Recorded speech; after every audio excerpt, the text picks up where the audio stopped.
মোমের মায়াবী আলোয় অর্ধনগ্ন মেয়েটিকে দেখছিল রিক। গায়ে হালকা করে লেপ্টে আছে পরনের শাড়িটা, সেটাও বৃষ্টির জলে ভিজে গিয়েছে বলে চামড়ার সাথে লেপ্টে তার শরীরকে স্পষ্ট করছে। দেখা যাচ্ছে সমস্ত খাঁজ। চারিদিকে বৃষ্টির দাপদাপানি। বাইরে অন্ধকার ভেদ করে তারই গাঢ় শব্দটা আসছে ঘরের ভেতরে। রিক নিজেকে সামলাতে পারে না। মেয়েটা যখন তার দিকে তাকিয়ে আহ্বান করছিল, রিকের শরীর অবশ হয়ে এসেছিল। তাই তাকে বিছানার উপর ফেলে দিয়ে পিঠের ওপর নাক ঘষতে থাকে। উফ, এতটা নরম তুলতুলে সুন্দর শরীর কারোর হতে পারে? আমি নিজেকে কিছুতেই কন্ট্রোল করতে পারছিলাম না। মাখনের মতো তোমার এই শরীর আমি নিংড়ে নিতে চাই। মেয়েটি কেবল হেসে উঠল। তার হাসিতে মিশে যাচ্ছে বৃষ্টির শব্দ। তার মাঝেই একবার কোঁকিয়ে উঠে বলল, উফ! ব্যথা পেলে বুঝি সুন্দরী? আমি যন্ত্রণা চাই, ব্যথা চাই, ভালোবাসার আদর মাখানো ব্যথা। আমি তোমায় তাই দেব সুন্দরী। আর ঠিক তখনই রিকের মাথাটা কেমন করে উঠল। আমাদের গল্পগুলো ভালো লাগলে আমাদের চ্যানেল মিস্ট্রি স্টোরি টেলারকে সাবস্ক্রাইব করবেন, আমাদের পাশে থাকবেন, গল্পগুলো সবার মধ্যে ছড়িয়ে দেবেন। জন্ম জিনিসটা অত্যন্তই অদ্ভুত। জন্ম হয়তো একবার হয় না, বা আরেকবারও হতে পারে। সেই বিষয়েই আজকে গল্পটি। চলুন দেরি না করে শুরু করি। সমীর সরকারের কলমে জন্মান্তর। বারবার কি একটা ছবি চোখের সামনে ভেসে উঠল। কেউ যেন নিথর হয়ে পড়ে আছে। একটা ছেলে তাকে চিৎকার করে ডাকছে, চোখ খোলো।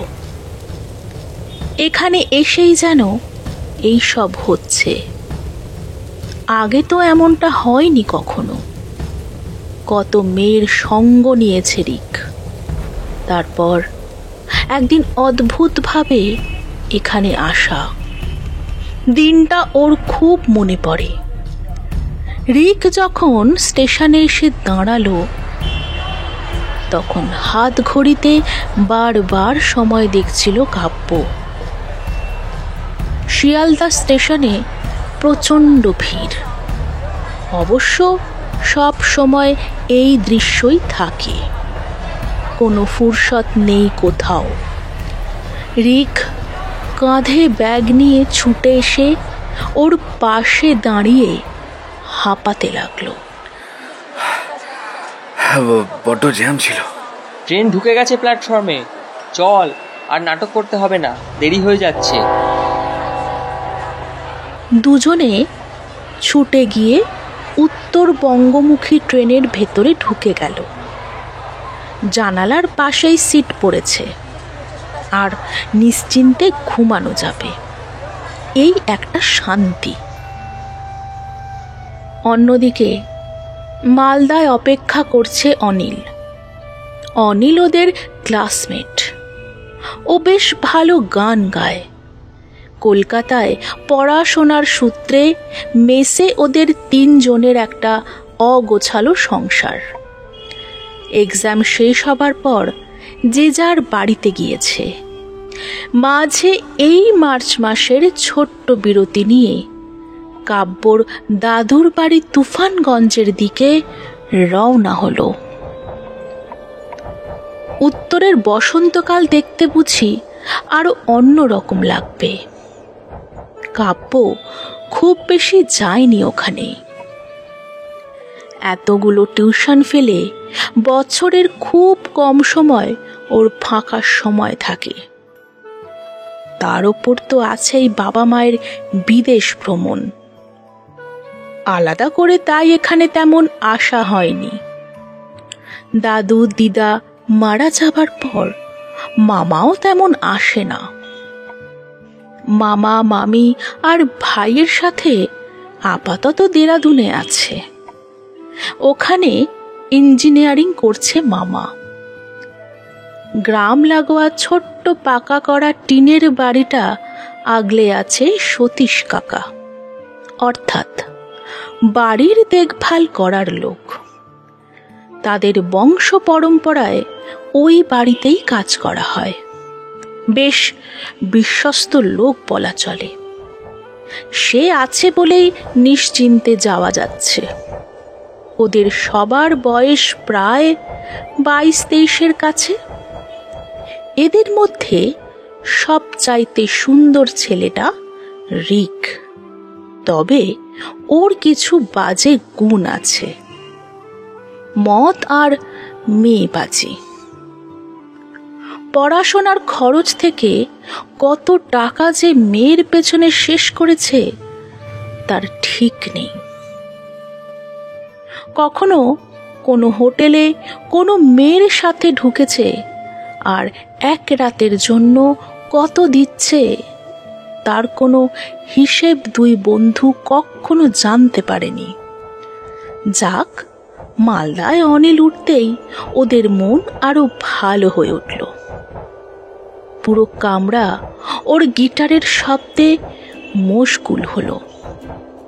সাথে ওর গানের সুর গলা মেলালো দুজন।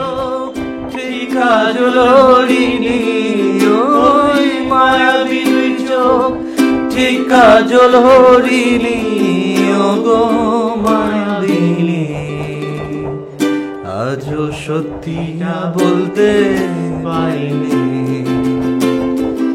আজও সত্যিটা বলতে পারিনি। ওই মায়াবী দুই চোখ কাজল হরিণী। ট্রেনের হুইসেল চাকার শব্দের সাথে ওদের গানের সুর ভেসে যেতে লাগলো। রাতের আধার দিয়ে দিগন্তে কখনো নাকে ভেসে আসে বুনো ফুলের মাদকতা গন্ধটা। বসন্ত মানেই সব গাছে ফুলের মাথা দোলানো। ভ্যাট গাছের আগায় হালকা সবুজ পাতা থেকে বেরিয়ে আসে কেমন সাদা সুগন্ধ ফুলগুলো। অদ্ভুত বাজে গন্ধযুক্ত কারি পাতার মাঝেও কেমন থোকা থোকা সুন্দর ফুল ফোটে। সেই ফুলের কি নেশা ধরানো গন্ধ, এমনই বসন্ত। প্রকৃতির সব গাছেই ফুলের মেলা। কি অদ্ভুত তার রূপ, কি অদ্ভুত মাদকতা। এইসব নিয়ে উত্তরবঙ্গে যেন বসন্ত এসেছে। ওরা শহরের অলি গলি থেকে কখনো এর স্বাদ পায়নি। কাজেই মনে হতে লাগলো খণ্ড খণ্ড ভালোবাসা দিয়ে বুঝি ওদের দিকে দুহাত বাড়িয়ে আছে উত্তরবঙ্গ। একটা মেয়ে সাথে থাকলে বেশ জমে যেত। দরজার বাইরে অন্ধকারের দিকে তাকিয়ে কথাটা নেশাতুর কণ্ঠে বলে উঠল রিক। বাইরের ঝটপটে বাতাস ওর চুলে খেলতে থাকে। চারিদিকে কেমন শব্দ হতে থাকে তার দাপটে। কাব্য হেসে বলল, কাকিমাকে ফোন করে বলতে দে তার ছেলেকে যেন বিয়ে দিয়ে দেয়। আর ব্রো, মদ চাইছিস না? চাপ নেই, আমি ঠিক খুঁজে নেব। আজকে রাতটা কাটুক, কাল রাত থেকে ঠিক পেয়ে যাব। একটা সিগারেট বের করে ধরাতে চাইল, কিন্তু আবার পকেটে ভরে রাখল। খাওয়া নিষেধ, আর এখানে ধরাতে পারবে না, কারণ বাতাসের যে গতি, প্রায় 10 ঘন্টার জার্নি হতো। কিন্তু কোনো কারণে ট্রেন 3 ঘন্টা লেট ছিল। কাজেই ওরা পৌঁছলো সন্ধ্যার মুহূর্তে। শীত কেটে গেলেও এদিকে এখনো সামান্য শীত অবশিষ্ট আছে। প্রত্যেকেই প্রায় হালকা সোয়েটার কিংবা চাদর পরেছে। ওরাও কিঞ্চিত ভারী পোশাক পরল। ওরা দুজনে ক্যাব ডাকতে গেল। কোচবিহার স্টেশন থেকে বাইরে এসে আগে সিগারেট ধরিয়ে নিল রিক। বাকিদেরও নিশ্চয়ই এতক্ষণে নেশা উঠে গেছে। দেখলেই হাত থেকে ছো মেরে বাকিটা ঠোঁটে নিয়ে ফুঁকতে থাকবে। দুটো টান দিতেই একটা হাসি ওর কানে এলো। এদিকে ঝোপের দিকে তো নিরিবিলি ছিল। এই মাঝারি বয়সের লোকের হাসির শব্দ কোন দিক থেকে আসছে? সামনে আসতেই দেখলো কালো লোকটাকে, যার লম্বা এলোমেলো মাথা ভর্তি জট, চোখ দুটো কোটরে থাকলেও রাতের এই আবছা আলোয় সেগুলো কেমন জল জল করতে দেখা গেল। পরনে আছে বলতে একটা লাল বস্ত্র, কোমর অবধি জড়ানো। মুহূর্তেই কিছু অগোছালো বাতাস বয়ে গেল স্রোতের মতো। সাথে নাকে লাগতে লাগলো বুনো ফুলের গন্ধ। একটা পেঁচা কেমন বিশ্রীভাবে ডাকছে মাথার ওপরে ডালপালা বিস্তার করা ওই আমলকি গাছের পাতার ভেতরে। আড়ষ্ট কণ্ঠে জিজ্ঞেস করল রিক, আপনি কে? বলেই সিগারেটটা ফেলে দিল দূরে। লোকটি ওর দিকে কি বাজেভাবে তাকিয়ে রইল। তারপর বিড়বিড় করে কি যেন বলে যেতে লাগলো। কোনো কিছুই বুঝতে পারল না রিক। অবাক হয়ে বলল, আপনি কি বলছেন? লোকটি উত্তর না দিয়ে চলে যেতে লাগলো। রিক তার একটা কথা কেবল শুনতে পেল, অপেক্ষা, অপেক্ষা, অপেক্ষা। এই গ্যাঞ্জাম ভেদ করে একটা কথাই যেন ওর চারিদিকে ভাসতে লাগলো। এমন সময় ফোনটা বেজে ওঠা শুনতে পেল। কানে নিয়ে বলল, হ্যাঁ বল। তুই কোথায় বলতো? কতক্ষণ থেকে ফোন করে চলেছি। আরে সিগারেট খাচ্ছিলাম, খেয়াল করিনি। গাড়ি ওর পাশে আসতেই উঠে পড়ল রিক। তিনজনে পেছনে বসতেই ওর পকেট থেকে সিগারেটের প্যাকেটটা বের করলো অনিল। একা একা খাচ্ছিস রিকের বাচ্চা? প্যাকেটটা দে, আমি একটা করে দিচ্ছি। তোরা নিলে তো সবগুলোই শেষ করে দিই। বলেই প্যাকেটটা নিতে গেল রিক, কিন্তু পারল না। দুজনে দুটো করে নিয়ে একটা করে ধরালো। ও নিজে আর কি করবে? অনেকক্ষণ সিগারেট খেতে পারেনি। এবার একবার না খেলেই নয়। ঘুমের একটু ঢুলুনি এসেছিল, সবচাইতে বেশি রিকের। ট্রেনের ভেতরে যে বিশ্রী গন্ধটা চারিদিকে ঘুরছিল সেটা সহ্য হচ্ছিল না। কাজেই একটুও চোখ বুজে ঘুমোতে পারেনি।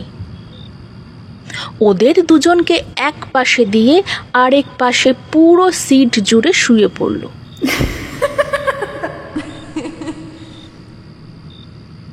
রাতের নীরবতা ভেদ করে একটা হাসি কানে লাগতে লাগলো রিকের। চাঁদের আলোয় ভাসছে চারদিক। দূরে কি একটা পাখি খুব মৃদু সুরে ডাকছে। একটা উঁচু নিচু পথ, দুদিকে বড় বড় জঙ্গল। একটা মেয়ে সেই পথ দিয়ে হাঁটছে। রিক তার পিছন পিছন। এই মেয়ে, শোনো।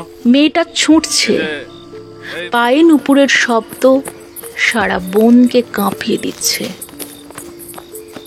মেয়েটার পরনে একটা লম্বা পোশাক, পুরোটা সোনালি রঙের, তবে নিচটা আর ওপরের হাতা নীল রঙের। মেয়েটার লম্বা বাদামি কালো চুল সারা পিঠ জুড়ে খেলছে, তার ছুটে চলার সাথে নেচে নেচে উঠছে। এই মেয়ে, তুমি কে? মেয়েটা আবারও হাসলো, কোনো উত্তর নেই ওর কণ্ঠে। সে ছুটে যেতে লাগলো উঁচু নিচু পথ দিয়ে। দূরে নদীর জলের কলকল শব্দ।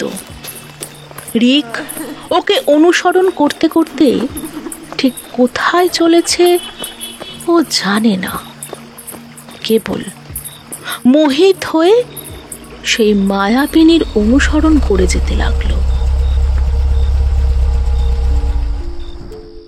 এই রিক ব্রো, পৌঁছে গেছি। অনিল ডাকতেই ঘুমটা ভেঙে গেল রিকের। তাকিয়ে দেখলো ওদের গাড়িটা দাঁড়িয়ে গেছে একটা মাঝারি মাপের বাড়ির উঠোনে। চারিদিকে কেমন ফাঁকা। রাত হয়েছে কিছুটা। গ্রামে এই সময় যে অনেক রাত মনে হয়। সব দিকে তেমন আলো নেই, গাছ জঙ্গল আর বাঁশঝাড় বেশি। তার উপর বাড়িগুলো ফাঁকা ফাঁকা। আবাদি জমির মাঝে মাঝে দেখা পাওয়া কাকতাড়ুয়াগুলোকে আরো ভয়ঙ্কর লাগছিল চাঁদের আলোয়। ঠিক যেন কেউ দাঁড়িয়ে আছে, অপেক্ষা করছে পথিকের। কাছে দিয়ে গেলেই যেন খপ করে ধরে ফেলবে। সতীশ কাকা বেশ কতগুলো সুস্বাদু পদ করেছে। গ্রামে জঙ্গলে মাঠে যা পাওয়া যায় সেই সতেজ তাজা সবজি। কচু করেছে মাছের মাথা দিয়ে, ঢেকি শাক, মাছ দিয়ে পাট শাকের ঝোল, মোচা দিয়ে পকোড়া, সাথে ডাল। উনিই খেতে দিলেন। আজ কেবল মাছ করেছি, ভালো লাগবে তো? খেতে খেতে ঢেকুর তুলে ওরা উত্তর করলো, আহা, এমন স্বাদ কলকাতায় বসে কখনো পাইনি। টিনের চালের পাকা বাড়িটা চাঁদের আলোয় আরো দারুণ লাগছে। চারিদিকে বাগান, ছোট বড় গাছ, আম লিচু ইত্যাদি গাছে বোল এসেছে। কদিন পরেই গুটি গুটি আম আর লিচু দেখা হবে। কাঁঠাল গাছেও তাই গুটি গুটি দেখা যাচ্ছে। সতীশ কাকা শেষ কিনারে একটা ঘরে থাকে। বাকি বাড়িতে আরো 3টে মতো ঘর আছে। আলাদা করে উঠোনের একপাশে রান্নাঘর, কলতলা, বাথরুম। বাকি বাড়িগুলো পাঁচিল দিয়ে ঘেরা না থাকলেও এই বাড়িটা ঘেরানো। খেয়ে বাইরের দিকের বারান্দায় যখন বসলো তখন আরো রাত। বেশ মায়াবী সব কিছু। সামনের রাস্তার উপর মস্ত বাঁশের জঙ্গলের আগাগুলো কেমন নড়ছে বাতাসে। কি একটা পাখি কেন টুং টুং করে শব্দ করছে। একটা নুপুরের মতো শব্দ ভাসতে থাকে চারিদিকে। ঝিঝি ডাকার সাথে সেই শব্দটা মিশে যাচ্ছে। এটা একটা পোকা, বুঝলি? দেখ, যেন মনে হচ্ছে কোনো মেয়ে নুপুর পরে হাঁটছে। কাব্য মোবাইলের স্ক্রিন থেকে মুখটা তুলে বলে উঠতেই পাশে বসা অনিল হাসল। একবার রিকের দিকে তাকা, ও যেন কল্পনা করছিল কোনো মেয়ে ওর জন্য রাত জেগে বসেছিল, আর এখন সুযোগ পেয়ে হেঁটে আসছে। আহা গো, স্বপ্নে এক বালতি জল ঢেলে ফেললি। সতীশ কাকা এমন সময় এসে হাজির। শোনো, আমি শুতে যাচ্ছি, তোমরাও তাড়াতাড়ি শুতে যেও, বুঝলে? গ্রাম এটা, তোমরা রাতে কিন্তু বাইরে যাবে না। আমি গেটেও তালা মেরে দিয়েছি। এই নিঝুম নিরালায় কিন্তু অনেক ঘটনা রোজ ঘটে, কাজেই একটু সাবধানে থেকো তোমরা।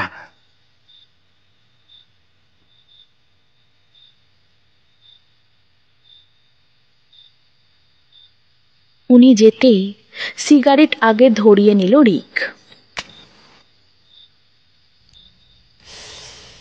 বুঝলি, গ্রামের লোকেরা এখনো এইসব আজগুবি গল্পগুলো মেনে চলে। আর এই গ্রামের বোকা লোকগুলোর জন্যই এখনো তান্ত্রিক, ওঝা, কবরেজ এগুলো করে খাচ্ছে। সত্য সব। গ্রামে পড়াশোনা করেও বা কি লাভ? সেই কিছু বস্তা ভর্তি কুসংস্কার নিয়ে বেঁচে আছে। গরিবদের আস্তানা আছে বলেই তারা পাচ্ছে কিছু। ব্রো থাম একটু। শহরের জল বাতাসে শহরের মানুষজন নিজেদের একটু বেশি আলট্রা প্রো লেভেলের ভেবে নেয়। শিক্ষার হার কিন্তু গ্রামেও অনেক। আর এদের অপমান করার আগে একবার অন্তত ভেবে দেখ, এই লোকগুলো আছে বলেই আমাদের মুখে ভাত সবজি জুটছে। আমাদের শহরের লোকেদের আরেকটা অহংকার, বাড়িঘর আর সম্পত্তি। ভাই, এদেরও কি কম কিছু আছে? আমাদের মতো শূন্য নয়, সেটা মাটির ওপর। এই সবুজে বেঁচে থাকা, সবকিছু নিয়ে বেঁচে থাকা, নিঃশ্বাস নিয়ে বেঁচে থাকা কত সরল দেখ। আমরা যাদের ছোট করে দেখছি তাদের আরো বেশি আছে আমাদের চাইতে। এদের আয়তনে বেশি বলেই হয়তো এতটা গুছিয়ে নেই, এই যা। আর রইল তোর অন্ধবিশ্বাস। অভিজ্ঞ নোস বলে একটা জিনিসকে অস্বীকার করতে পারিস না। অনেক কিছুই আছে কিংবা ঘটে চলে যার কোনো ব্যাখ্যা নেই। আর তান্ত্রিক, ওঝা, কবরেজ এদেরও অনেক পাওয়ার আছে। অনেক অসাধ্য সাধন করেছে বলেই তাদের মানুষ বিশ্বাস করে। হ্যাঁ, ভণ্ড আছে কেউ, কিন্তু সবাই তো নয়। যেটা তাদের কাজ সেটা কিন্তু আবার ডক্টর পারবেন না। প্রত্যেকের আলাদা একটা কাজ আছে, আলাদা পরিচয়। গ্রামের নির্জন নিরালায় অনেক অদ্ভুত কিছুর প্রমাণ মেলে। আর বাই দ্য ওয়ে, যারা মেডিকেল লাইনে পড়ে তারাও কিন্তু হাসপাতালে বিভিন্ন অভিজ্ঞতার সম্মুখীন হয়। হ্যাঁ, আমার মাস্তুতো বোন সুদীপ্তা মেডিকেলে পড়ছে। সে নিজেও তো বলে তার হোস্টেল লাইফের কী সব ভয়ঙ্কর অভিজ্ঞতা।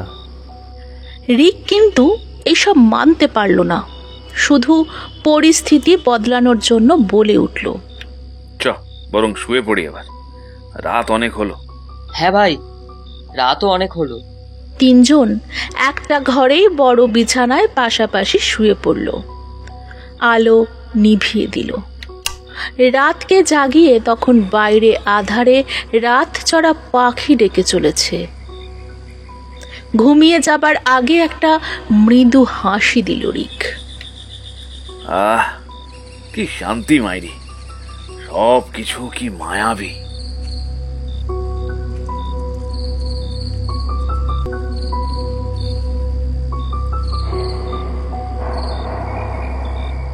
ঘুমটা আগে ভেঙে গেল রিকের। কেউ যেন হাঁপাচ্ছে খুব। ঘরটা আঁধার, বাইরে নিস্তব্ধ অন্ধকার। তার মাঝে থেকে সেই হাঁপিয়ে ওঠার শব্দটা আরো গাঢ়ভাবে পৌঁছতে লাগলো ওর কানে। পাশের দুজন গভীর ঘুমে ব্যস্ত। পায়ে পায়ে ও এগিয়ে গেল দরজার দিকে। কেউ হয়তো বিপদে পড়েছে, ওদের ডাকার আগে গিয়ে দেখা উচিত। দরজার বাইরে উঠোন জুড়ে জ্যোৎস্না। কেউ এগিয়ে আসছে লম্বা বারান্দায়। ও বেরিয়ে এলো বাইরে। একটা মেয়ে গায়ে চাদর দিয়েছে, তাতে ওর মাথাটাও ঢাকা। বারান্দার আলোতেও তার মুখ অস্পষ্ট। তুমি কে? রিক এগিয়ে গিয়ে জিজ্ঞেস করল। মেয়েটির পরনে নীল রঙের শাড়ি, হাতে একগাছা বালা। সে নড়ে উঠলেই সেগুলো শব্দ করে বেজে উঠছে। কিন্তু আপনি? আমি এই বাড়িতে নতুন এসেছি, কিন্তু তুমি কে? এইভাবে হাঁপাচ্ছ কেন? আমি সতীশ কাকার কাছে এসেছি। আমি বিপদে পড়েছি। কিসের বিপদ? তোমার বাড়িতে কি কেউ ছিল না? এত রাতে এইভাবে এসেছো? না, কেউ নেই। আমি একাই থাকি। বাড়িতেই সমস্যা। সতীশ কাকার সাহায্যে অনেক কিছু করে অদ্ভুত কাণ্ড কারখানা বন্ধ করতে পেরেছি, কিন্তু কিন্তু আবার ঘটে চলেছে। আমি আর থাকতে পারছি না, ওনাকে নিয়ে যেতে এলাম। আমি যেতে পারি, চলো দেখি তোমার কি সমস্যা। আপনি? ওখানে অশরীরীর ঘটনা ঘটে চলে, আপনি ভয় পাবেন। কাকুকে ডেকে দিন। নতুন লোককে কেন বিপদে ফেলবো? আমি ভয় পাই না, তুমি চলো। ওরা এগিয়ে গেল বাইরের দিকে। গেট খোলা ছিল। রিক অবাক হলো আর বলল, গেট তো আটকানো ছিল, আপনি ঢুকলেন কিভাবে? আমি ডাকতে যাব অমনি হাত দিয়ে দেখি গেট খোলা। হয়তো ভুলবশত ঠিক মতো লাগায়নি কাকু, ভাগ্যিস তাই ভিতরে আসতে পারলাম, না হলে এই রাতে কি যে সমস্যায় পড়তাম। আর এখানে তো কাছে কোনো বাড়িও নেই। ও, তোমার বাড়িটা কোন দিকে? চলুন। বাঁয়ে গিয়ে একটা রাস্তা, পথের ওপর শুকনো পাতার আস্তানা, সেগুলোর ওপর দিয়ে হাঁটতে গিয়ে খড়খড় শব্দ করছে। এই রাতে সেই শব্দটা খুব বেশি স্পষ্ট লাগছে। আশেপাশে বন জঙ্গল থেকে বিভিন্ন রকমের শব্দ ভেসে আসতে লাগলো। আশেপাশে কোনো মানুষের যেন অস্তিত্ব নেই সেটা বোঝা যাচ্ছে। এ বাবা, আলো নেই তো, আমার মোবাইলটাও আনতে ভুলে গেছি।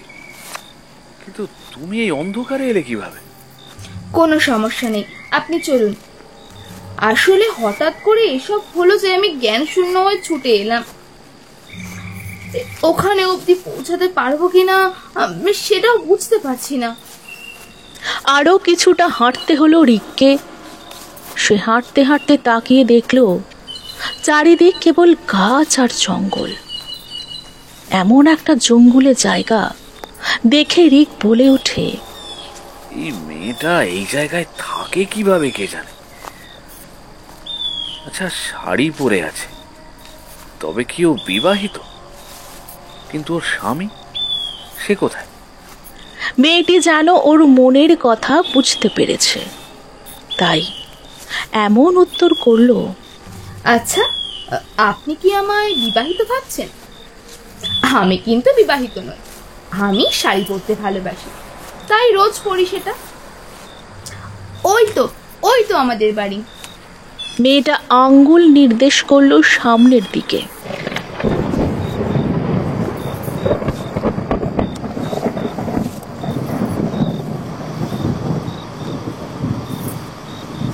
আচমকা শুরু হলো বৃষ্টি। কোত্থেকে যেন আকাশ কেঁপে ওঠার মতো শব্দ হলো। চারিদিক আরো আঁধারে মিশে গেল। রিক কোনো মতো তার চলার শব্দ অনুসরণ করে চলতে লাগলো। একটু পরেই সামনের বারান্দায় গিয়ে উঠল। চারিদিক প্রবল রকমের নীরবতা। ঝিঝি ডাকছে বৃষ্টির মাঝে। বন জঙ্গল থেকে কেমন সব অদ্ভুত শব্দ আসতে চলেছে। বাড়িটা অনেক বড় বলে মনে হলো, ঠিক যেন পুরনো দিনের কোনো জমিদার বাড়ি। তার আয়তন আর সাজসজ্জা এমনই, শুধু বহুদিনের পুরনো আর ঠিকমতো যত্ন পায়নি বলে চেহারার পরিবর্তন হয়েছে এই যা। আপাতত বৃষ্টির মাঝে মেদানো আলোয় দোতলা বাড়িটা দেখে ওর তেমনই মনে হলো। বারান্দায় হলদে আলোতে সব কিছু আরো অদ্ভুত লাগছে। রিক নিজেও ভিজে গেছে। অন্যদিকে মেয়েটিকেও দেখলো ভিজে গিয়েছে। মেয়েটার দিকে একবার চোখ রাখতেই আর সে চোখ ফেরাতে পারল না। পরনের শাড়িটা ভিজে তার শরীরের সাথে লেপ্টে গিয়েছে এমন ভাবে যে তার শরীরের সমস্ত খাঁজ দেখা যাচ্ছে।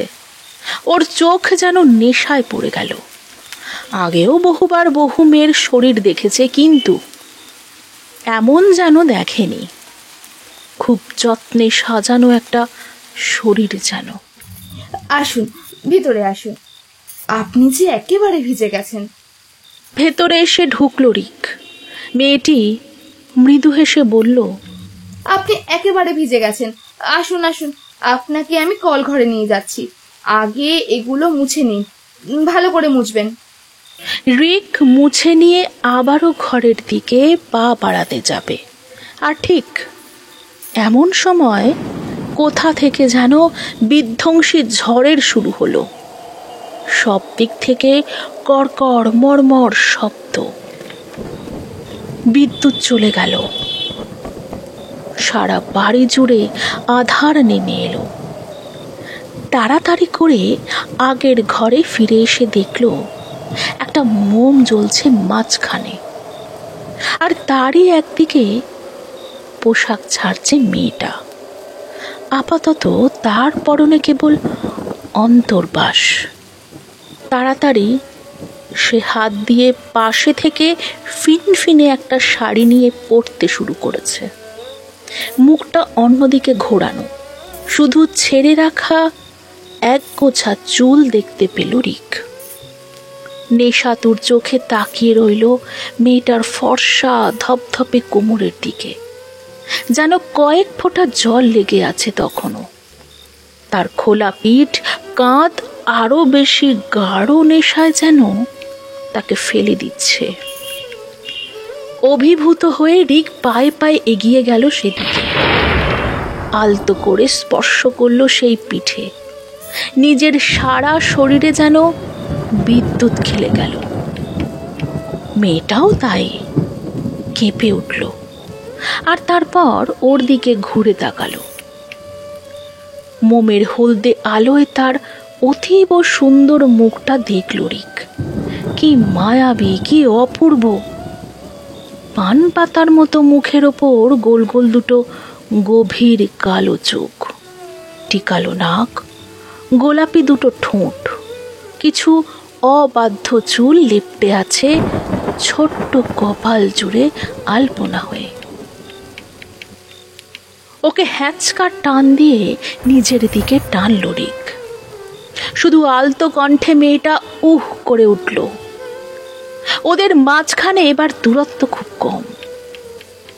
মেয়েটার শরীরের স্পর্শ পাচ্ছে রিক। ওর শক্ত পেটানো পুরুষালী বুকের উপর লেগে আছে মেয়েটার নরম বুক।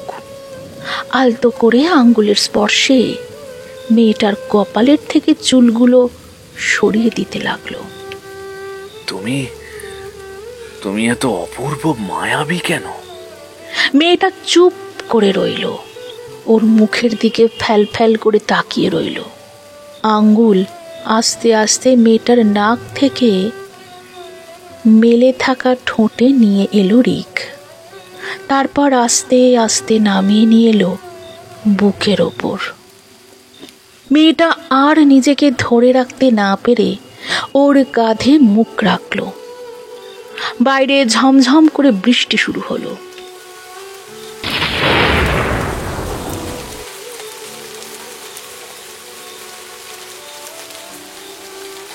তুমি কে মায়াবিনী? তোমার নাম কি? আমি ইন্দ্রাণী। ইন্দ্রাণী আমি। রিক ওকে কোলে তুলে নিল। মেয়েটা আলগোছে খুলে দিল ওর বুকের বোতামগুলো। তারপর ওর বুকের উপর মুখ রেখে শক্ত বুকের উপর জিভ দিয়ে স্পর্শ করতে লাগলো রিক। রিক ওকে ফেলে দিল বিছানায়। ওখানেও একটা মোম জ্বলছে। ইন্দ্রাণীকে শুয়ে দিয়ে ওর দুটো হাত বিছানায় শক্ত করে চেপে ধরে ওর নাভির কাছে নাক রাখল রিক। তারপর ওপরের দিকে উঠতে থাকলে ওর বারবার কেন যেন মনে হতে লাগলো এটা ও ভুল করছে, এটা ঠিক করছে না। এতদিন ধরে করতে থাকা কাজটা আজ কেন যেন ওর নিজের কাছে ভুল বলে প্রমাণিত হতে লাগলো। কি করবে? কেউ যেন কানের কাছে বারবার বলে চলেছে, তুমি ভুল করেছ, এটা তোমার করা উচিত নয়।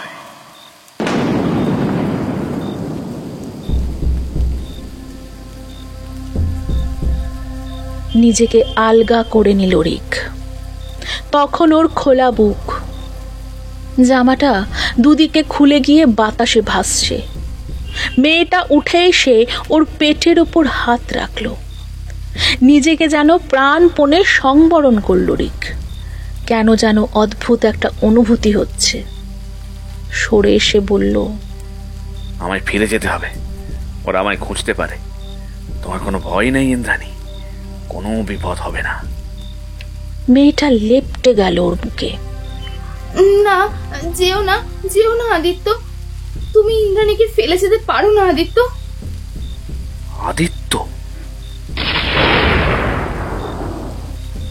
অবাক হয়ে প্রশ্ন করল রিক। মেয়েটি ওর কোনো উত্তর না করে ওকে টেনে নিয়ে এলো বিছানার ওপর। তারপর ওর কোমরের ওপর বসে হাত দুটো রাখলো ওর পেটের ওপর। হাতটা ক্রমশ ওপরের দিকে উঠিয়ে আনতে লাগলো। রিকের ভালো লাগলেও কেন যেন আবারও মনে হচ্ছে কেউ ওর কানের কাছে বলছে এটা করা ওর ঠিক না। আর দেরি করল না রিক, ওকে সরিয়ে উঠে পড়ল। তারপর হন হন করে বেরিয়ে গেল বাইরের আধারে। অর্ধেক পথে এসেই পড়ে গেল বিপত্তিতে। কেন যেন মনে হলো রাস্তা খুঁজে পাচ্ছে না। এদিকে তুমুল ঝড়, বিদ্যুৎ চমকাচ্ছে। ভীত হয়ে উঠল না। জঙ্গলে ঘুরপাক খেতে লাগলো আধারে। বিদ্যুতের আলোতেও কেবল একটু স্পষ্ট হতে সবকিছু দেখা যাচ্ছে। আবারও সব কালো কালির মতোই অন্ধকার হয়ে উঠল। ফিরে যেতে ইচ্ছেও হলো না ওই বাড়িতে। আরেক পা এগিয়ে যেতেই কিসের ওপর যেন হোঁচট খেয়ে পড়ল। আর ঠিক সেই মুহূর্তেই বিদ্যুতের আলো পড়তে চমকে উঠল। একটা মৃতদেহ ঢাকা আছে জলের ওপর, যার গলা অবধি সাদা কাপড়ে ঢাকা, বেঁধে রাখা শক্ত করে। কেবল মাথাটা খোলা, কেমন বিবর্ণ মুখটা। মুখটা বোঝা যায়নি, শুধু দেখতে পেল লম্বা চুলের রাশি চারিদিকে ছড়িয়ে আছে। চিৎকার করে উঠে দাঁড়ালো রিক। তারপর সামনের দিকে ছুটে পালালো। সামনেই একটা অদ্ভুত দৃশ্য ওর জন্য অপেক্ষা করছিল। মনে হলো কেউ দাঁড়িয়ে আছে। তার পরনের সাদা পোশাক পা ছাড়িয়ে জলের ওপর এসে মিশেছে। গলাটা কাটা, একটা মাথা মনে হলো হাতের উপর ধরা। সেই মাথার লম্বা চুল বাতাসে ভাসছে। কি বিশ্রী একটা সুরের হাসি ভেসে উঠল।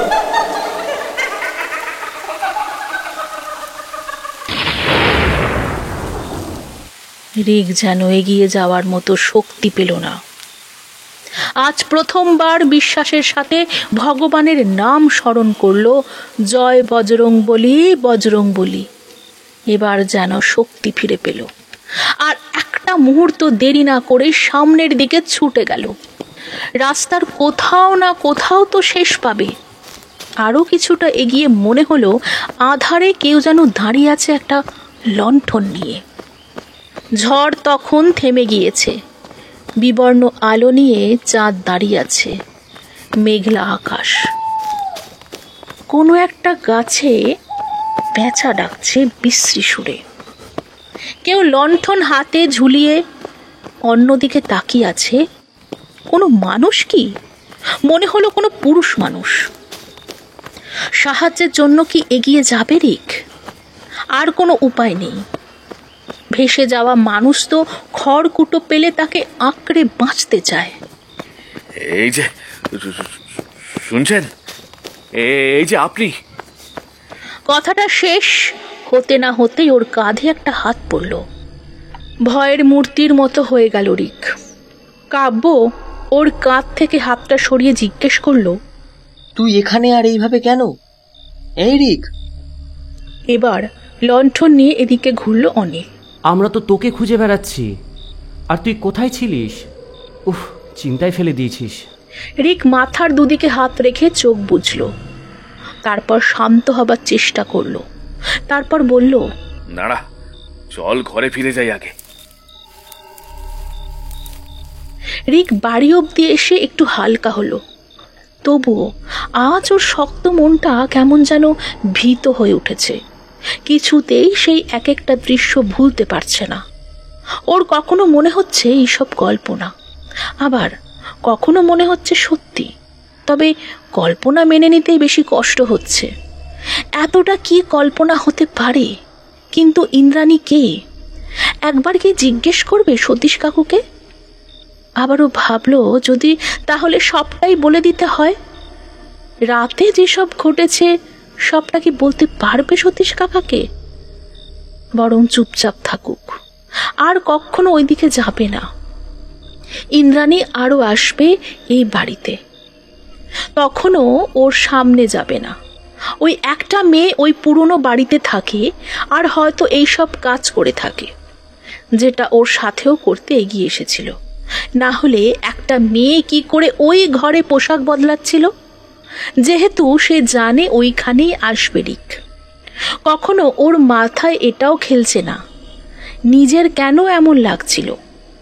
এত মেয়ের সাথে রাত কাটিয়ে ইন্দ্রাণীর মতন কাউকে পাবার পরেও কিভাবে নিজেকে আটকাতে পারল? যাক, এইসবের ভেতরে রাতে কিছু বলল না রিক। ওরা দুজনেই তখন বসে বিছানায়। সতীশ কাকু একদিকে খুঁজতে গেছিল, তাকেও ডেকে আনা হয়েছে। রিক শুধু একটু শান্ত কণ্ঠে বলে উঠল, আসলে আমার খুব ঘুম পাচ্ছে, আর আমি হাঁটতে হাঁটতে কখন ওই দিকে চলে গেছি নিজেও জানি না। আর তখনই আবার বৃষ্টি ঝড় শুরু হলো। ফেরার পথ খুঁজে না পেয়ে ওইভাবে ঘুরছিলাম। ভাগ্যিস তোরা সামনে এলি, আর আমি ফেরার পথ পেলাম। সত্যিই তো, তুমি তুমি নিজের ইচ্ছায় গেছো ওখানে। দেখো দেখো, তোমার আমার ছেলের মতো অবস্থা হোক, আমি চাই না তোমাদের কিছু হোক। আমি তো বলেছি ওই জায়গাটা ভালো নয়। তালা খুললে কিভাবে? আমি তো আটকে দিয়েছিলাম।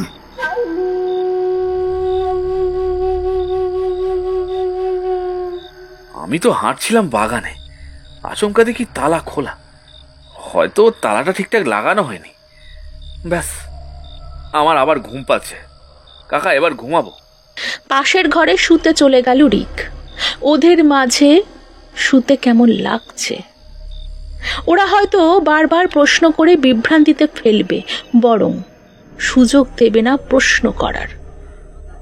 ভোরের দিনটা কেমন ঝিমিয়ে কাটলেও দুপুর হবার পরেই আবার ঠিক হলো রিক। কারণ ততক্ষণে ঘোরার প্ল্যান নিয়ে এসেছে বাকি দুজন। একটা গাড়ি ঠিক করে সারাদিনের জন্য বেরিয়ে পড়বে। আজকের দিনটা লোকালয় এদিক সেদিক বন আর নদী দেখে ঘুরলেও কাল রাখছে ভুটান ঘোরার প্ল্যান। সবকিছু কাব্য আর অনিল ঠিক করেছে। আসলে ওরা দেখছে এরিক কেমন ভাবনার জগতে আছে কাল রাত থেকে, তাই আর আপাতত ওকে আলোচনার মাঝে আনেনি। কাব্য বলেছিল কথাটা, আমরা প্ল্যান করি, দেখিস ও নিজেও কেমন চনমনে হয়ে উঠবে। হয়তো ওর কিছু হয়েছে যেটা ও বলতে চায় না আমাদের। না বলুক, আমরা তো পারি বরং ও এই অদ্ভুত ঘোর কাটিয়ে দিতে। ওরা গাড়িতে উঠতে যাবে এমন সময় আবারও ঝড় শুরু হলো।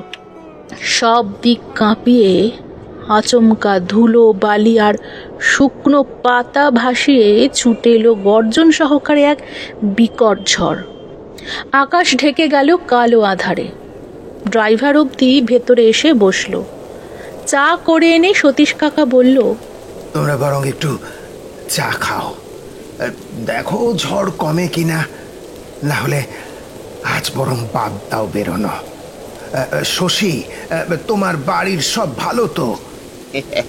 আগে হ্যাঁ, ভালো। শশীবাবু, কাব্য, অনিল, সতীশ কাকুর সাথে বসার ঘরে চা খেতে লাগলো রিক। কেমন আনমনা হয়ে বাড়ির ভেতরের দিকে চলে গেল। শেষ প্রান্তে যে ঘরটা, সেটা বেশ নিরিবিলি। এই ঝড় জঙ্গল বরং ওখানেই বসে বেশ উপভোগ করা যাবে। সে অন্ধকার ঘরে ঢুকে ঘরের জানলাটা খুলে দিল। খুব মৃদু আলো আসছে ঘরে। বাইরে ঝমঝম করে বৃষ্টি পড়ছে। এমন সময় মনে হলো নুপুরের শব্দ হচ্ছে সমস্ত অন্ধকার জুড়ে। অনেক ভয় পেছনে তাকিয়ে দেখলো সেই আবছা আলোয় একটা গাঢ় লাল শাড়ি পরে দাঁড়িয়ে আছে ইন্দ্রাণী। ওর মুখে অদ্ভুত একটা হাসি। অসম্পূর্ণ কাজটা সম্পূর্ণ করবে না? চারিদিকে কেমন একটা গুঙিয়ে গুঙিয়ে কান্নার আওয়াজ শোনা গেল। এই আধার আর আবছা আলোয় কাউকে দেখা গেল না ইন্দ্রাণী বাদে। রিক কান্নার আওয়াজটা শুনে বলে উঠল, ইন্দ্রাণী ছাড়া ঘরে তো কেউ নেই। তবে কাঁদছে কে? বাজের আলো এসে পড়ল ঘরে। রিক দেখল ইন্দ্রাণীর ঠিক পেছনে একটা ভয়ঙ্কর মূর্তি দাঁড়িয়ে আছে। তার সারা শরীর আর মুখ ঢাকা সাদা কাপড়ে, ঠিক একটা মৃতদেহ যেভাবে বাঁধা থাকে সেইভাবেই শক্ত করে বেঁধে রাখা। ইন্দ্রাণীর পিছনে মৃতদেহটাকে ওইভাবে দাঁড়িয়ে থাকতে দেখে রিক ভয়ার্ত গলায় বলে ওঠে, এ কি, মৃতদেহটা দাঁড়িয়ে আছে কিভাবে? ইন্দ্রাণী ওর দিকে এগিয়ে আসছে। চারিদিক থেকে সেই কান্নার শব্দটা আরো জোরে হচ্ছে। সেই ভয়ঙ্কর মূর্তি আধারে দেখা যাচ্ছে না, কেবল কখনো বিদ্যুতের আলো পড়তেই দেখা যাচ্ছে। কি বিভৎস মৃতদেহ! কখনো মনে হচ্ছে সেই প্যাকিং করা দেহটা সাদা কাপড়ের ভেতরে যেন নড়ে উঠছে। আর কিছু না বুঝতে পেরে ভয় আঁতকে চিৎকার করে উঠল রিক। আর তারপর ও লুটিয়ে পড়ল মেঝেতে। জ্ঞান যখন ভালো মতো ফিরল তখন সন্ধে। ও দেখলো হাসপাতালে আনা হয়েছে ওকে। এতক্ষণ নাকি বারবার উঠেছে আবার বসেছে, বিড়বিড় করে কথা বলে গেছে। কি বলেছে সেটা কেউ বুঝতে পারেনি। জ্ঞানে এসে সতীশ কাকুকে ডাকলো রিক। আমি বাড়ি ফিরে যাব কাকু, হাসপাতালে থাকতে চাই না। তোমায় অনেক কিছু বলার আছে আমার। কাব্য আর অনিল হাসপাতালের কেবিনে তখনই ঢুকলো। রিককে ওইভাবে চিৎকার করতে দেখে কাব্য বলে ওঠে, ওইভাবে কেন তখন থেকে চিৎকার করছিস রিক? কি হয়েছে বলতো তোর? তুই তো অনেক সাহসী রে। তুই সেদিন ঠিক বলেছিলি কাব্য, গ্রামের আনাচে কানাচে অনেক কিছু ঘটনা আছে যার কোনো উত্তর মেলে না। আমি সেদিন ভুলভাল কথা শুনিয়েছিলাম তোকে, আজ আমিও কিছুরই উত্তর পাচ্ছি না। কি বলতে চাইছিস তুই? ঘরে ফিরে বলবো। ওরা রিককে নিয়ে ঘরে ফিরে এলো। বাইরে তখন জ্যোৎস্না, মিটমিট করে জ্বলছে তারা, ঝিঝি ডাকছে জঙ্গল জুড়ে। কোথায় যেন শেয়াল ডেকে উঠতে লাগলো থেকে থেকে। সেদিনের ঘটনা আর আজকের ঘটনাটা পুরো খুলে বলল রিক সতীশ কাকুকে। তারপর বলল, সতীশ কাকু, তুমি কি ইন্দ্রাণীকে চেনো? সে কিন্তু সেই রাতে তোমার কাছে এসেছিল। তোর কথা অনুযায়ী তুই যে বাড়ির কথা বলছিস রিক, সেই বাড়ি আজ কয়েক যুগ ধরে ভগ্ন প্রায় হয়ে আছে। দিনের বেলায় তোকে দেখাতে নিয়ে যাব, তখন বরং দেখিস। শুনেছি আমাদেরও জন্মের আগে ওই বাড়িটা শূন্য হয়েছিল। অনেক বড় পরিবার ছিল বুঝলি। আজ আর তারা কেউ নেই। জমিদারের বাড়ি ছিল ওটা, আজ তো প্রায় ভগ্ন প্রায়। তুই যেটা দেখেছিস সেটা হয়তো মায়া ছিল। আর রইল ইন্দ্রাণী, সে কে আমি জানি না। আমি এই নামে এই গ্রামে কাউকে চিনি না। কিন্তু আমার কেমন যেন ভয় ভয় করছে। তুমি বলো কাকু, কেউ কি আমাদের সাহায্য করতে পারবে? কিন্তু আমার মনে হচ্ছে আমাদের পালিয়ে যাওয়া ঠিক হবে। ফিরে যাব আমরা, তবে হয়তো আমাদের আর কোনো বিপদ হবে না। একটা রাতও নষ্ট করা উচিত নয়। তুমি কোনো উপায় জানলে বলো কাকু, আমাদের সবটা ঠিক করতে হবে। পালিয়ে যাবার পরেও যদি সব একই থেকে যায় তবে তো আরো বিপদ বাড়বে কাকু। একদম ঠিক। পালিয়ে যাওয়ার নাম তো জীবন নয়। কেউ তো আছেই যে সব জানতে পারে আর আমাদের সাহায্য করতে পারে। হ্যাঁ হ্যাঁ হ্যাঁ হ্যাঁ, মনে পড়েছে। আমাদের গ্রামের প্রাচীন লোক আর কবিরাজ মুকুন্দ দাদু আমাদের সাহায্য করতে পারে। আমি শুনেছি সে গ্রামের সবচাইতে প্রাচীন লোক। সতীশ কাকু বলার পরেই সতীশ কাকুর সঙ্গে ওরা বেরিয়ে পড়ল। হেঁটে যখন বাড়ির বাগান থেকে রাস্তা এলো তখনই মনে হলো কেউ সাদা কাপড় পরে একদিক থেকে অন্যদিকে ঝোপের ভেতরে ঢুকে গেল। আবার কখনো কখনো ওদের মনে হতে লাগলো পেছনে কেউ তাদের অনুসরণ করছে। তার গায়ের রং সাদা আর বিবর্ণ, চোখ কোটরাগত, তবে চোখের ভেতরে সাদা অংশটা বেশ স্পষ্ট। গলা দিয়ে কেমন গড়গড় শব্দ করছে। আর তখনই একটা কান্নার শব্দ ভেসে আসলো সামনের জঙ্গলের দিক থেকে। জ্যোৎস্নার আলোয় বন জঙ্গল ভারী অদ্ভুত লাগছে। আশেপাশে যেটুকু বাড়ি ছিল সবাই প্রায় ঘুমিয়ে আছে।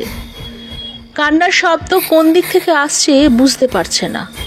সতীশ কাকু ওদের দিকে তাকিয়ে বলল, শোনো, সবাই একে অপরের হাত ধরে থাকবে, কেউ কারোর হাত ছাড়াবে না। আমার কাছে যে তাবিজ আছে সেটা অন্তত আমরা সবাই একসাথে লেগে থাকলে তার বাড়ি অবধি পৌঁছতে পারবো। ওরা হাত ধরে ভীত চোখে চারিদিকে তাকিয়ে এগিয়ে যেতে লাগলো। একটা সময়ের পর উঁচু রাস্তা এলো, যার দুদিকে নিচু জমি, তাতে কেবল জঙ্গল।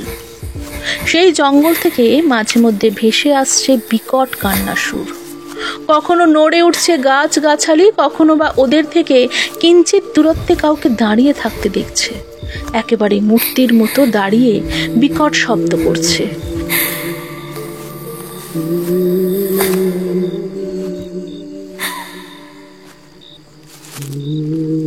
পা যেন চলছে না ওদের। এভাবে এইসব কাটিয়ে ওরা পৌঁছে গেল গ্রামের শেষ প্রান্তে, নদীর কিনারে, সেই বাড়ির ভেতরে।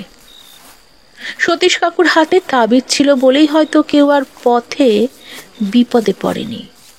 জ্যোৎস্নায় সেই খড়ের বাড়িটা বেশ স্পষ্ট লাগছে। ভেতরের জ্বলন্ত একটা লণ্ঠন আছে মনে হচ্ছে, যার আলো ফাঁক ফোকর দিয়ে বাইরে এসে পড়ছে। তাড়াতাড়ি দরজার দিকে এগিয়ে হাঁপানো কণ্ঠে বলে উঠল সতীশ কাকু, ও মুকুন্দ দাদু, মুকুন্দ দাদু।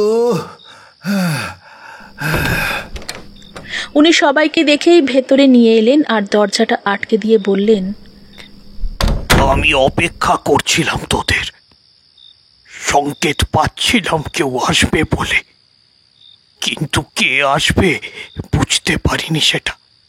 ঘরটা বেশ অদ্ভুত, চারিদিকে অনেক কিছু অচেনা অজানা জিনিস, বেশ নিঝুম চারিদিকে।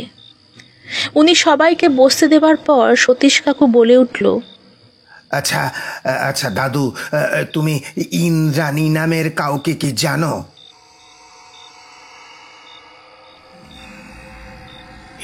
ইন্দ্রাণী? কিন্তু কি হয়েছে? সতীশ কাকু সবটা বলল। সবটা শোনার পর মুকুন্দ দাদু কেমন আনমনা হয়ে উঠল। একটু চুপ করে থাকার পর রিকের দিকে তাকালো। তুমি কি পুনর্জন্মে বিশ্বাস করো? পুনর্জন্ম?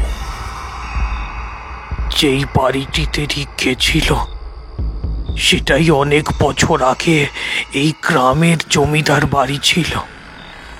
সেন বাড়ি নামে পরিচিত ছিল। যার কথা আছে এই কাহিনীতে, সে হলো ওই বাড়ির সন্তান আদিত্য নারায়ণ সেন। তার পাশের গ্রামের জমিদার কন্যা ইন্দ্রাণীর সাথে তার বিয়ের কথা দুই পরিবারের মধ্যে চলে এসেছিল অনেক দিন ধরে। আদিত্যর বাবা কুশল নারায়ণের নাম দিক বিদিক ছড়িয়ে পড়েছিল। তার সম্পত্তি আর যশ তেমন কোনো জমিদারের আর ছিল না। সেহেতু নিজের সুন্দরী কন্যা ইন্দ্রাণীর জন্য আদিত্যকে বেশি করে চাইতেন ইন্দ্রাণীর বাবা সুভাষ রায়। তার উপর আদিত্যর বাবা নিজেও তাই চাইতেন বলে আরো বেশি করে আদিত্যকেই জামাই হিসেবে মানেন উনি। তবে আদিত্য তার কিছু জানে না। ও বাইরে পড়তে গেছিল। বড় হয়ে যেদিন ফেরে, কোচবিহারের জঙ্গল দিয়ে ঘুরতে ঘুরতে পালকি নিয়ে আসার সময় বনের ভেতরে এক কুটির দেখে থেমে যায়। ঠিক যেন কোনো মুনি ঋষিদের সাজানো আশ্রম। তার চারদিকে গোলঞ্চ দিয়ে বেড়া দেয়া, খড়ের ঘর, চারিদিকে তুলসী মঞ্চ সাজানো সাদা হলুদ ফুলে। চারিদিকে বুনো ফুল ফুটে আছে। আর তার উঠোন জুড়ে একটা মেয়ে আলপনা করছে। তার পরনে হলুদ আর সবুজ রংচটা একটা শাড়ি, চুল পিঠ অব্দি ছাপিয়ে মাটির উপর পড়ে আছে। আলতো পায়ে হেঁটে এগিয়ে এসেছিল আদিত্য। তুমি কে মায়াবিনী? কে কে বলেই সম্মুখে তাকিয়ে কোনো পুরুষকে দেখে ঘোমটা টেনেছিল মেয়েটি। তবে শ্যামবর্ণ সেই নারীর অপরূপ মায়াবী মুখটা তার দৃষ্টিগোচর হয়েছিল। ব্যাস, প্রেমে পড়েছিল। ফিরে আসার পরেও বহুবার গিয়েছিল। আস্তে আস্তে একদিন তার প্রেমের কাছে হেরে গিয়েছিল মেয়েটি। বলেছিল আদিত্যকে, তোমরা অনেক বড় লোক আদিত্য, তাই আমার পিতা ভয় করেন। মণিমালার কথা শুনে আদিত্য বলেছিল, তুমি ভেবো না মণি, আমি তোমায় কখনো সেটার জন্য কষ্ট পেতে দেব না, আর তোমার বাবা মাকেও কষ্ট পেতে দেব না।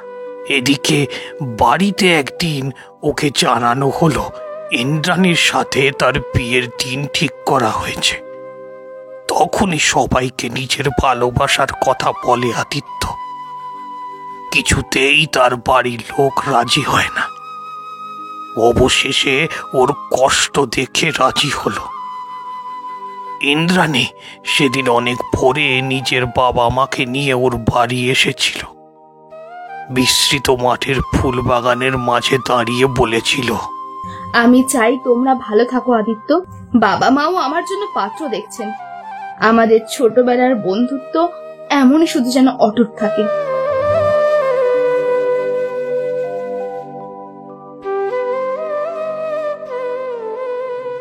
তোমাকে অনেক ধন্যবাদ ইন্দ্রাণী, সত্যিই তুমি আমার ভালো বন্ধু। সেদিন আমন্ত্রিত ছিল মণিমালা ওর বাবা মায়ের। সবাই মিলে ঘরে কথা বলছিল। হঠাৎ আদিত্যর বাবা ওর কাছে এলেন। বাবা, আমন্ত্রিত লোক অনেক আসবেন, রসগোল্লা কম পড়েছে, কাজের লোককে দিয়ে ভরসা পাচ্ছি না, তুমি একটু গরুর গাড়ি করে নিয়ে এসো। সেদিন বসন্ত ছিল। তুন গাছের হলদে ফুলগুলো পড়েছিল ওদের বাড়ির সামনের মোটা পথ জুড়ে। শিমুলের লাল ফুলগুলো পাতা শূন্য গাছে সেজেছিল তারার মতো। আচমকা কেন যেন মনটা কেমন করছিল মণিমালার। হলদে টুন ফুল পড়ে থাকা পথটার উপর দিয়ে ছুটে এসে দাঁড়ালো গরুর গাড়ির সামনে। গরুর গাড়ি থামিয়ে আদিত্য ওর কাছে এলো, ওর হাত ধরল। সেদিন হলদে রঙের শাড়িতে দারুণ রাখছিল মণিমালাকে। ওর দিকে তাকিয়ে রইল আদিত্য। আমার মনটা কেমন যেন করছে আদিত্য, করুণ কণ্ঠে বলে উঠল মণিমালা। আমি শীঘ্রই আসছি মণি, তারপর কথা হচ্ছে। ভেবো না কিছু, সব এবার ঠিক করার পালা। তবুও কেমন কেঁপে উঠল মণিমালা। কেন? ও তার উত্তর নিজেই জানে না। হাতটা আলগা হয়ে গেল মণিমালার। তখনই এসে দাঁড়ালো ইন্দ্রাণী আর বলল, লোকজন তোমায় দেখতে আসছে মণি, এসো। ফিরে আসার আগে তবুও বারবার পিছনে তাকাচ্ছিল মণিমালা। ব্যাস, তারপর সব শেষ। শেষ মানে? রাস্তায় গাড়িটা কেন যেন আটকে গেল। গরু দুটো কিছুতেই এগিয়ে যেতে চাইল না। আদিত্য বারবার মনে করছিল মণিমালার কথাগুলো। ওর কেন এমন লাগলো? দৌড়ে যখন বাড়ি ফিরে এলো আদিত্য, তখন দেখল মেঝেতে রক্তাক্ত পড়ে আছে মণিমালা আর ওর পরিবার। আর ঘরের চারদিকে দাঁড়িয়ে আছে ওর পরিবার আর ইন্দ্রাণীর পরিবার। তাদের মুখে কুটিল হাসি। ইন্দ্রাণী জোরে জোরে হাসছিল আর বলছিল আদিত্যর দিকে তাকিয়ে, আদিত্য, আদিত্য শুধু শুধু আমার হবে, শুধু আমার। আমি ওকে কাছে পেয়ে তবেই ছাড়বো। মণিমালার কাছে গিয়ে দাঁড়ালো আদিত্য। এই মণি, মণি, এই মণি, এই কথা বলো। এই তুমি কেন কথা বলছো না? হিতাহিত জ্ঞান শূন্য হয়ে উঠল আদিত্য। ওর মধ্যে কিছুই কাজ করছিল না।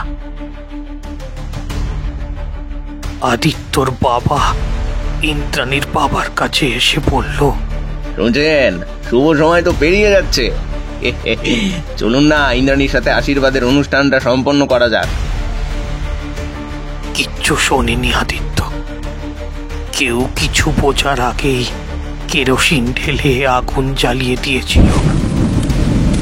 ওই ঘরে থাকা প্রত্যেকে আগুনের লেলিহান শিকায় আহুতি হলো।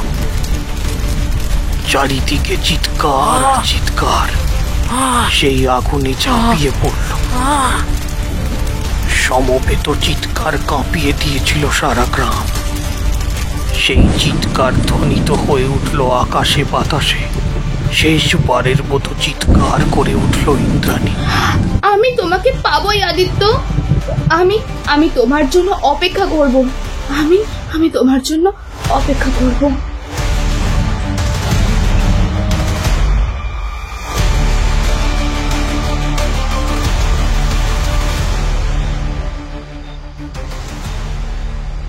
ঘরটা চুপচাপ। রিক, কাব্য আর অনিল ফ্যাল ফ্যাল করে তাকিয়ে আছে ওনার দিকে। সতীশ কাকু অবাক হয়ে বললেন, হ্যাঁ, এই কি সেই ইন্দ্রাণী? তবে সে কার অপেক্ষায় আছে? মনে হয় সেটা রিক, তাই এতদিন জেগে ওঠেনি। ও মণিমালাকে হারিয়ে দিতে চায়, তাই ওকে সেই রাতে ওইভাবে আঁকড়ে ধরেছিল। কিন্তু মণিমালাকে হেরে যেতে দেয়নি রিক। ওর সত্তা কোথায় যেন ওকে আটকে ছিল। এতদিন ধরে রিক অনেক মেয়ের সাথেই সম্পর্ক করেছিল, কিন্তু আর পারবে না। সেই ভবিতব্য তাই বলছিল।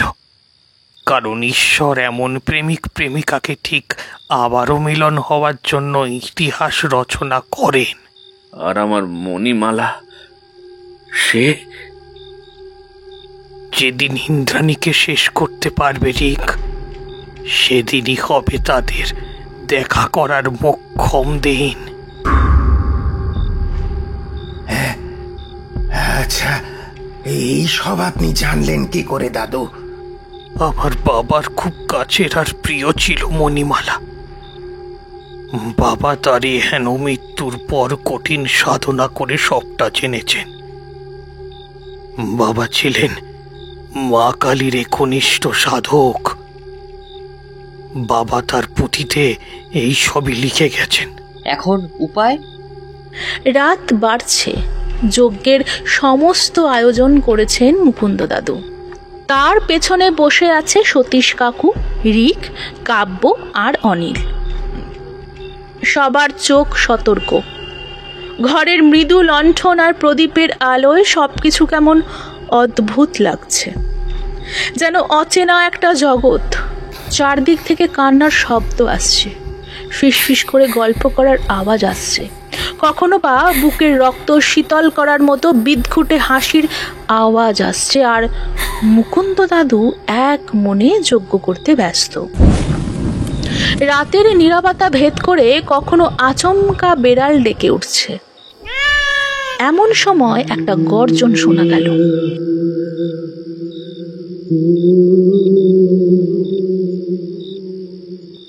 সেই গর্জন একটা সময় যন্ত্রণার চিৎকার রূপ নিল। যজ্ঞের আগুনের সামনে এসে দাঁড়ালো একটা বিকট রূপ।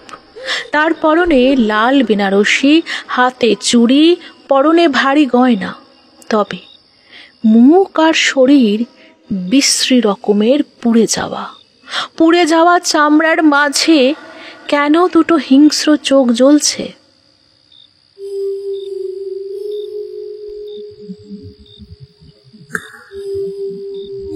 আমার আদিত্য মিলনের মাঝখানে তুই বাধা হয়ে দাঁড়াচ্ছিস কেন? সরে যা এখান থেকে।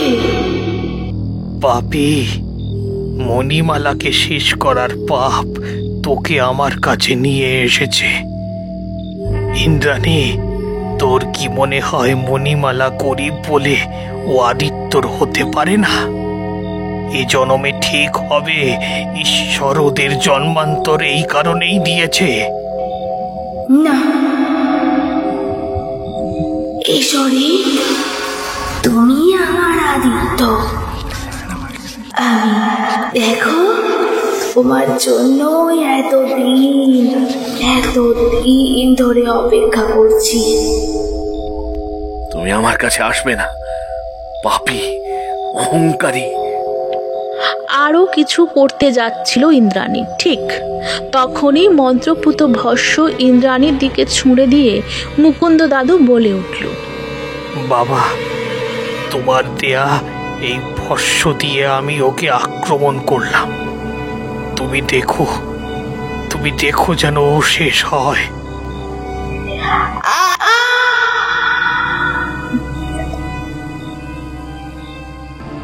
সতীশ ভাই, তুমি ওদের নিয়ে আজ এখানেই থাকো। কাল ওই বাড়িতে গিয়ে সমস্ত আত্মার মুক্তি দিতে হবে। অনেক কাজ বাকি। ফিরলে যদি কোনো বিপদ হয়। ওরা থেকে গেল। রিক আরো বেশি আনমো না। আজ বৃষ্টি নেই। ঘরের খাটিয়ার উপর বসে বাইরের জ্যোৎস্না দেখতে লাগলো। জঙ্গল ভেদ করে একটা সুরেলা বাঁশির সুর মোহিত করে রেখেছে সারা বনকে। রাতে এক অদ্ভুত স্বপ্ন দেখল। ও যাচ্ছে এক বন দিয়ে, একটা কুঁড়ে ঘর, তার উঠোনে আলপনা দিতে ব্যস্ত এক নারী। অনেক ভোরে ঘুম ভাঙতেই রিক উঠে দাঁড়ালো। সবাই পাশে ঘুমোচ্ছে। পাখির ডাক জাগিয়ে দিচ্ছে বাগানকে। উঠে গায়ে চাদর নিল। বনের সরু পথ ধরে হাঁটতে লাগলো। কি মিষ্টি একটা হলদে রং চারিদিকে। আচমকা একটা নুপুরের শব্দে ধ্যান ভাঙল। সামনেই তাকিয়ে দেখলো একটা গ্রাম্য মেয়ে গেট দিয়ে শাড়ি পরে ছাগল আর গরু নিয়ে বাঁধতে যাচ্ছে। তার নুপুরের শব্দ আর পোষ্যদের শব্দে বাগান মশগুল হয়ে উঠেছে। মেয়েটার পরনে সবুজ শাড়ি, মুখে কি সুন্দর একটা হাসি। ওকে দেখতেই পায়নি অল্প আলোয়। আচমকা ওর কাছে আসতেই থমকে গেল যেন রিকও। কি অদ্ভুত একটা অনুভূতি। মেয়েটার গায়ে বুনো ফুলের গন্ধ। পৃথিবী যেন নিজেও কিঞ্চিত থেমে গেল। মাথার ওপর থেকে পলাশ গাছটা থেকে টুপটাপ পলাশ পড়তে লাগলো ওদের ওপর। দুটো চোখ কিভাবে যেন আটকে গেল। মেয়েটার হাত থেকে সমস্ত পোষ্য ছুটে গেল। মেয়েটা তবুও ভাবলেশীন তাকিয়ে আছে। তুমি কে মায়াবিনী? ওর প্রশ্নে মেয়েটা একটু হাসলো। আমি মৌনি। কিন্তু আপনি কে? কেন এমন লাগছে যেন অনেকদিন আগেই কোথাও দেখা হয়েছিল আমাদের? আজ এখানে বসন্ত। একটা কোকিল ডেকে উঠল মিষ্টি সুরে।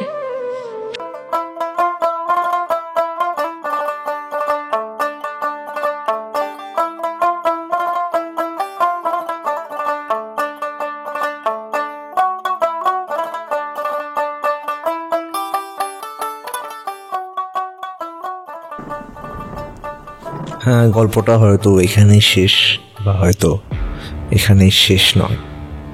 কিন্তু গল্পটি ভালো লাগলে চ্যানেলটিকে অবশ্যই সাবস্ক্রাইব করবেন, নোটিফিকেশন বেলটি অন করে নেবেন। মিস্টেরিয়াস স্টোরি টেলার, সব কিছু জানতে নেই, কিছু অজানায় থাক।